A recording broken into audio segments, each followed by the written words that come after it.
Tushunish uchun bitta ikkita misol keltiradigan bo'lsak, ana cho'chqani go'shti harom, cho'chqa harom.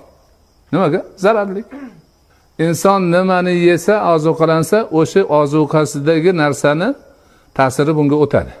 Cho'chqa dunyodagi eng iflos hayvon hisoblanadi. Axlatlarni yeydi. Yeganda ham katta ishtaha bilan yeydi. Televizorda qarasalaringiz, xurrullab o'sha axlatga o'zini urayotgan bo'ladi. Ana o'sha narsa undan keyin yana ulamolar aytadiki, dunyoda birdan bir juftini qizg'anmaydigan hayvon shu bo'ladi.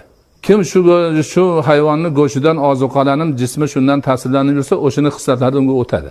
Ana halol hayvonlarni qaralaring, halol hayvonlar hech bittasi haromni yemaydi. Qo'y, mol, echki, qaralaring. Faqat go'zal, yaxshi o'simliklarni yeydi. Hayvonni yemaydi. Chunki hayvon yesa yirtqich bo'ladi. Uni yegan odam ham yirtqichga aylanadi.